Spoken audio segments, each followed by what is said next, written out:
Okay, in this video segment, right out of the box when you turn the mixer on, the effects A and B are set to post on the sins of those, so that they're not affected by any of the, or they are affected by the faders. To be able to set this up, what we're going to do is we're going to hit the select, and we'll start with this first channel. Once we hit select, that is giving us the fat channel overview of the board. And I'm going to zoom out just a little bit here so you can see the subgroup assignments that are in here. Once the select is up, for this effect, we're going to end up, we want to route that to subgroup 3. So what we're going to do is, usually this defaults and the main is on that. We take that out and route it to subgroup 3, so that now that effects engine is going to route to the fader on subgroup 3. On effects B, we've got that routed to subgroup 4. Normally it's to the main, but we're going to go ahead and route that to subgroup 4. And then to be able to get the subgroups into the main, what we're going to do, we'll pull back just a little bit more here and bring this down so that you can see as we get into the subgroups here that we're going to take and select the subgroup 3, and that's routed to the main now, and you can turn that on or off. And then subgroup 4, and again it shows on the display, it's routed to the main as well.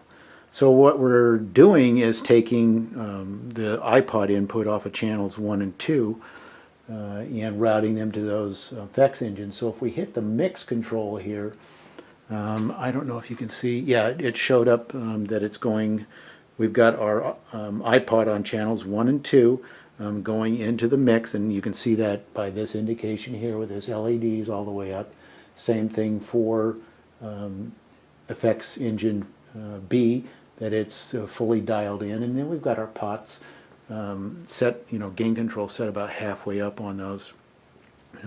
But then once we want to bring that up and bring effects in, all we have to do then is bring up subgroups 3 and 4, and whatever we've got assigned to that is going to be routed through the what I'm going to do is just demonstrate the effects on this particular country western song off the iPod, and hopefully you'll be able to hear it. What we've got set is a Cathedral Large Hall on subgroup 3, and a ping pong trip on subgroup 4.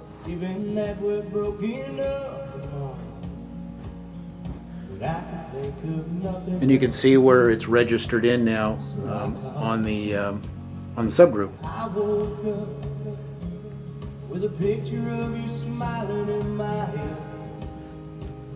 Instinctively I reached across the bed. The empty place I found was full. And I don't know if you can, hear the effects. This is wet. I know you think that should still be a lot of reverb. Very open, cathedraly sounding. And now what we're going to do is bring in the ping pong delay.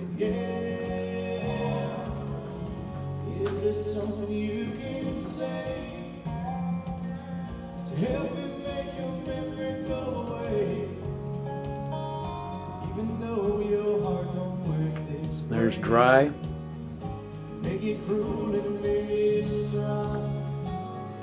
You can also mute those, if you want to leave them up.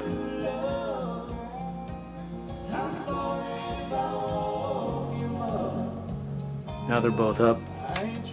So that's how easy it is to route the effects on the board, and you can do that with any of the inputs. Again, it's set up so that this effects engine takes care of this board, and then the effects engine over on this board takes care of that, and they can be assigned individually. So pretty slick feature built in. So there you have it.